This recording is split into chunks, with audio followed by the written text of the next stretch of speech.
شریعت کا رستہ دکھاتے چلو، دیے عصمتوں کے جلاتے چلو، شریعت کا رستہ دکھاتے چلو۔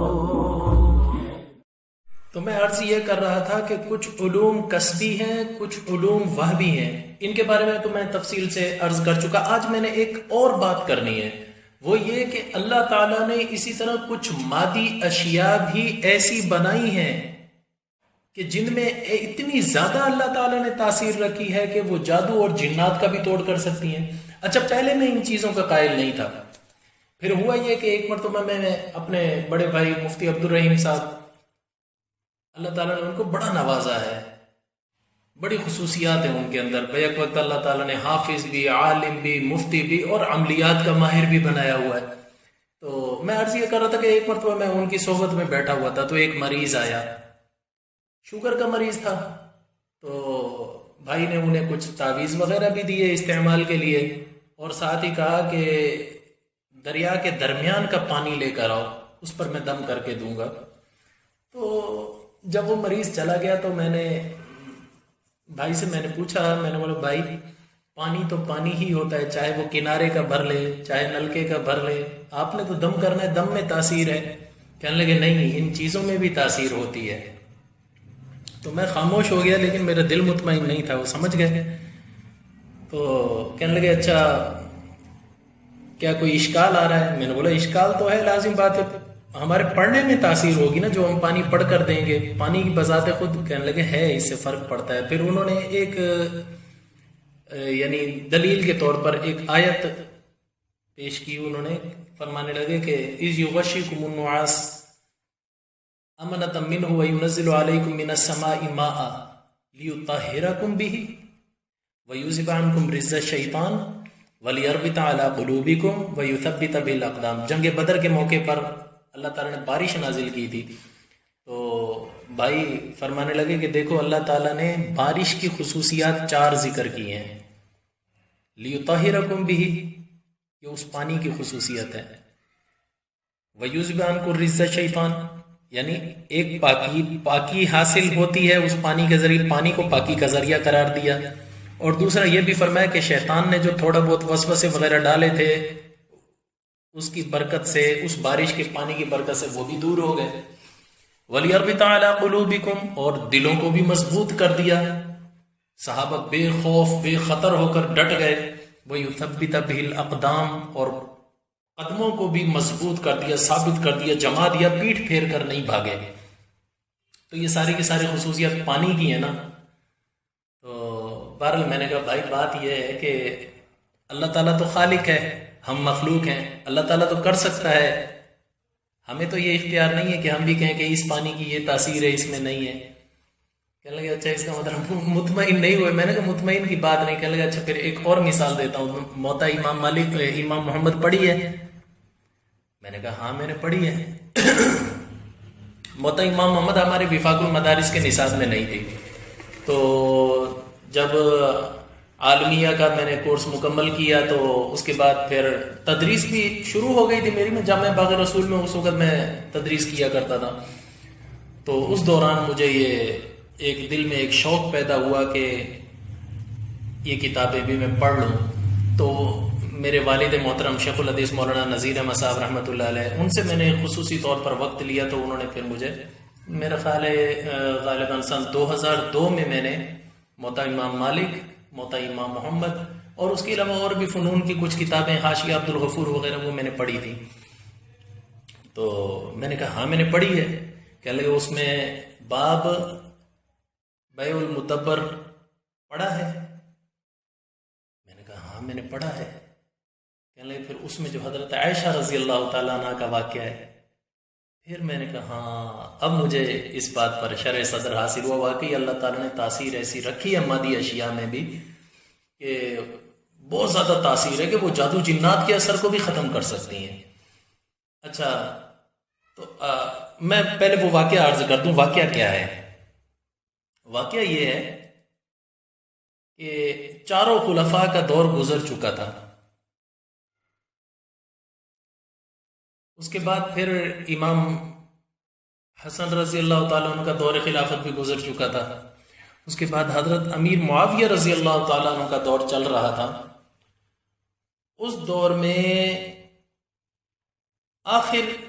آخری سالوں میں ام المومنین حضرت عائشہ صدیقہ رضی اللہ تعالیٰ عنہ بہت زیادہ بیمار ہوئی.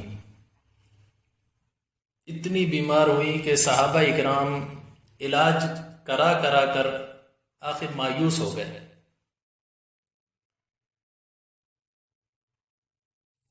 یہاں تک کہ پہلے عراق سے کچھ طبیب منگوائے، امی جان کو کوئی افاقہ نہیں ہوا.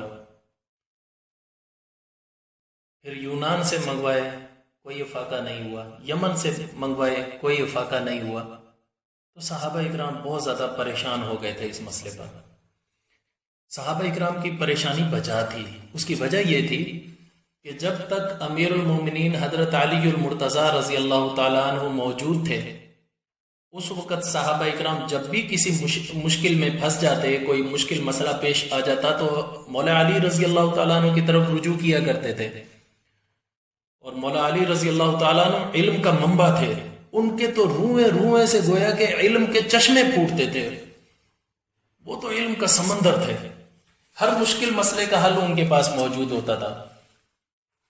یہاں تک کہ حضرت امیر معاویہ رضی اللہ تعالیٰ عنہ جنگ صفین ہونے کے باوجود بھی، اس کے بعد بھی بسا اوقات کوئی مشکل مسئلے پیش آ جاتے تھے، مولا علی رضی اللہ تعالیٰ عنہ کی طرف رجوع کیا کرتے تھے. تو بہرحال جب تک حضرت علی المرتضیٰ رضی اللہ تعالیٰ عنہ صحابہ میں موجود تھے، صحابہ اکرام اپنی پیاس علمی ان سے بجھا لیا کرتے تھے. اس کے بعد پھر ایک ہی ہستی تھی، وہ تھی حضرت ام المومنین عائشہ صدیقہ رضی اللہ تعالیٰ عنہ، جن کے بارے میں حضور اکرم صلی اللہ علیہ وسلم نے خود فرمایا تھا کہ میرا آدھا علم عائشہ رضی اللہ تعالیٰ عنہ کے پاس ہے. تو صحابہ اکرام جب بھی کبھی مشکل پیش آتی، اللہ تعالیٰ کا حکم بھی ہے فَاسْأَلُوهُنَّ مِنْ وَرَاءِ حِجَابٍ، پردے کے پیچھے سے آپ آ کر ازواج مطہرات سے اپنے مسائل وغیرہ معلوم کر سکتے ہیں، سوال کر سکتے ہیں. تو صحابہ اکرام آ کر پوچھا کرتے تھے. اب حضرت عائشہ رضی اللہ تعالیٰ عنہ کے بیمار ہونے کے بعد صحابہ بہت پریشان ہو گئے کہ اب ہم اپنی علمی پیاس کہاں سے بجھائیں گے. تو ان دنوں میں اچانک سندھ سے ایک شخص گیا. فجاء رجل من السند فقال لاصحاب النبي صلی اللہ علیہ وسلم فما بالکم. سندھ سے ایک شخص آیا اور آ کر کہنے لگا کہ صحابہ اکرام سے آ کر کہنے لگا کہ میں یہ کیا دیکھ رہا ہوں، تمہاری حالت کیا ہوئی ہوئی، کیا چہرے مرجھائے ہوئے ہیں، کیا ہوا ہے. تو صحابہ اکرام نے فرمایا کہ آپ کو معلوم نہیں، امی جان حضرت عائشہ صدیقہ رضی اللہ تعالیٰ عنہ بہت زیادہ بیمار ہیں اور تمام اطباء عاجز آ گئے ہیں ان کا علاج کرنے سے. تو وہ سندھی شخص جو ہے نا، وہ بڑا باکمال تھا، بڑا باصلاحیت تھا، بڑا علم والا تھا. تو وہ سندھی شخص کہنے لگا کہ مجھے لے چلو. صحابہ اکرام لے کر اما عائشہ رضی اللہ تعالیٰ عنہ کے در پر حاضر ہوئے. تو دستک دی، اما جان سے بات چیت ہوئی تو بتایا کہ یہ سندھ سے ایک شخص آیا ہے، وہ آپ سے کچھ طبیعت کے بارے میں کچھ معلومات لینا چاہتا ہے. تو امی جان نے بتلایا. تو وہ شخص، سندھی شخص کہنے لگا کہ امی جان آپ تھوڑی دیر ٹھہریں، میں حساب لگاتا ہوں، پھر میں بتاتا ہوں کہ آپ کی طبیعت میں کیا ہوا ہے کیا نہیں. تو اس نے کوئی ذائچہ میچہ کھینچا، کیا کیا کیا نہیں کیا. تو اس نے حساب نکال کر بتلایا کہ فقال انت مطبوبۃ. وہ کہنے لگا کہ امی جان آپ پر تو سحر ہویا ہوا ہے، جادو ہویا ہوا ہے. امی جان کہنے لگی کہ ویحک من طبنی، ستیہ ناس ہو تیرا، مجھ پر کون جادو کر سکتا ہے. تو وہ کہنے لگا کہ ٹھہرو میں حساب لگاتا ہوں، میں پھر بتلاتا ہوں کس نے کیا ہے. تو اس نے پھر دوبارہ حساب نکالا. وہ جیسے حضرت دانیال علیہ السلام ریت پر، جیسے میں نے کچھ دن پہلے عرض کیا تھا، وہ زمین پر لکیر لگاتے تھے، رمل، علم رمل کے ذریعے بتلایا کرتے تھے. ایسا کوئی سندھی آدمی کے پاس بھی علم تھا. اس نے حساب نکالا، حساب نکال کر کہنے لگا امی جان آپ کی باندیوں میں سے کسی باندی نے کیا ہے. تو ام المومنین حضرت عائشہ صدیقہ حیران ہو گئی اور پوچھنے لگی کہ میری تو 2 باندیاں ہیں، ان میں سے کس نے مجھ پر کر دیا ہوگا. تو پھر وہ سندھی آدمی کہنے لگا ٹھہرو میں دوبارہ حساب لگاتا ہوں. اس نے دوبارہ حساب لگایا، حساب نکال کر کہنے لگا کہ امی جان آپ کی اس باندی نے آپ کے اوپر جادو کیا ہے جو اس وقت اس کی گود میں اس کے بچے نے پخانہ کر دیا ہے. اس وقت وہ اس پخانے کو دھو رہی ہے، اپنی گود کو دھو رہی ہے. تو حضرت عائشہ رضی اللہ تعالیٰ عنہ کے پاس اس وقت ان کے بھانجے عروہ بن زبیر رضی اللہ تعالیٰ عنہ موجود تھے. امی جان نے فوراً ان کو دوڑایا کہ جاؤ دیکھ کر آؤ کہ کون سی باندی ہے جو اس وقت اپنی گود دھو رہی ہے. تو حضرت عروہ بن زبیر پہلے گئے، ایک باندی کے گھر گئے تو اس کو دیکھا وہ تو نارمل اپنے گھر کے کام کاج میں لگی ہوئی تھی. پھر حضرت عروہ بن زبیر رضی اللہ تعالیٰ عنہ وہاں سے نکل کر دوسری باندی کے ہاں جب گئے تو دیکھا اس کا بچہ اس نے صاف ستھرا کر کے اپنا چارپائی پہ لٹایا ہوا تھا اور خود جو ہے کپڑا پکڑا ہوا تھا، اس کو دھو رہی تھی، اپنا دامن دھو رہی تھی. تو حضرت عروہ بن زبیر رضی اللہ تعالیٰ عنہ نے جا کر پوچھا یا بریرہ ما فعلتی.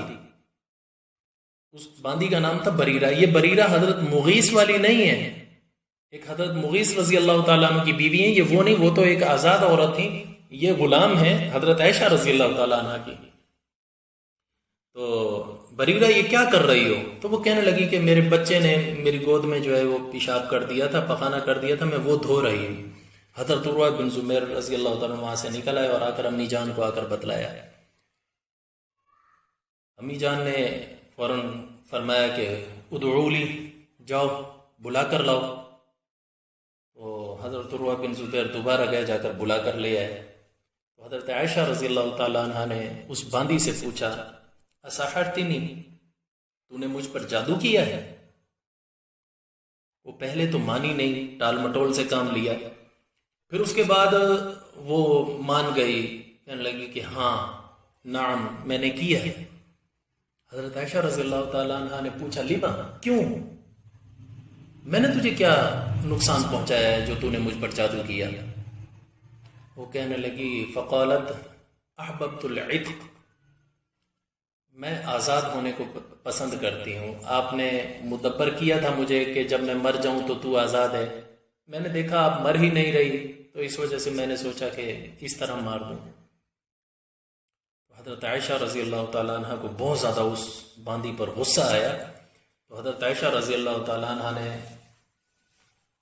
اپنے بھانجے عروہ بن زبیر رضی اللہ تعالیٰ عنہ کو کہا کہ اس کو لے جاؤ مدینہ سے باہر دور دراز کے دیہات میں جا کر اس کو، فلاں دیہات میں جا کر اس کو بیچو، اور جو اس سے رقم حاصل ہو اس کے ذریعے ایک غلام خریدنا، پھر اس غلام کو میری طرف سے آزاد کر دینا.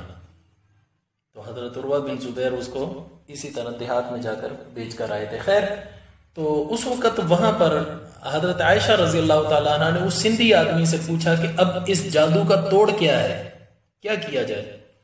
تو سندھی آدمی نے اس وقت کہا کہ آپ ایسا کرو، مجھے 3 بہتے ہوئے کنووں کا پانی لا کر دو جن کا پانی آپس میں مل جاتا ہو.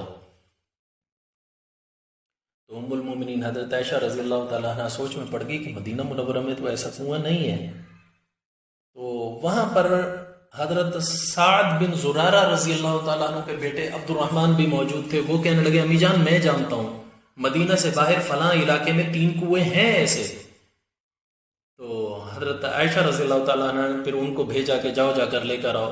تو اس میں حضرت عروہ بن زبیر رضی اللہ تعالیٰ عنہ، حضرت عائشہ رضی اللہ تعالیٰ عنہ کے بھانجے ہیں، اور دوسرے ہیں حضرت اسماعیل بن عبد الرحمن بن ابی بکر رضی اللہ تعالیٰ عنہ. یہ حضرت عائشہ رضی اللہ تعالیٰ عنہ کے بھتیجے ہیں. اور تیسرے ہیں حضرت عبد الرحمن بن سعد بن زرارہ رضی اللہ تعالیٰ عنہ. ان تینوں کو دوڑایا، یہ گھوڑے پر گئے، جا کر وہاں سے پانی لے کر آئے. تو جب پانی لے کر آئے تو پھر اس سندھی آدمی نے کہا امی جان اپنے گھر کا تھوڑا سا نمک دو. حضرت عائشہ صدیقہ رضی اللہ تعالیٰ عنہ تھوڑا سا نمک لے کر آئی تو اس نے اس کے اوپر کوئی دم کیا ہے. وہ دم کیا ہے میں نے تو بڑی کتابیں کھنگالی, مجھے نہیں آج تک ملا. اگر آپ کو مل جائے تو میرے علم میں اضافہ کرنا. تو اس نے کوئی دم کر کے وہ نمک اس پانی کے اندر حل کر کے ام المومنین حضرت عائشہ صدیقہ رضی اللہ تعالیٰ عنہ کے حوالے کیا. امی جان آپ اس سے غسل فرما لیجئے. تو امی جان نے جیسے ہی جا کر غسل کیا, غسل کر کے جب امی جان باہر آئی ہیں تو فرماتی ہیں کہ میں تو اس طرح تندرست ہو گئی ہوں جیسے مجھے کبھی کوئی بیماری لگی ہی نہیں تھی. تو یہ بڑی تعجب کی بات ہے. تو اصل میں عرض یہ کرنا چاہ رہا تھا کہ میں پہلے مادی اشیاء کی تاثیر کا قائل نہیں تھا. پھر جب بھائی نے یہ واقعہ یاد دلایا تو استحضار ہو گیا, تو پھر میں واقعی اس چیز کا قائل ہوا واقعی ان میں بھی کوئی تاثیر ہے کہ 3 کنویں ہوں, تینوں کا پانی آگے مل جاتا ہو, بہتے ہوئے کنویں ہوں, ورنہ پانی تو پانی ہوتا. میں تو اسی چیز کا قائل تھا. تو بہرحال یہ علوم اللہ تعالیٰ کی دین ہے, اللہ تعالیٰ جس کو دے دے یہ ملکہ. جس طرح تعبیر کا علم ہے یہ کسی کے کسب سے حاصل نہیں ہوتا,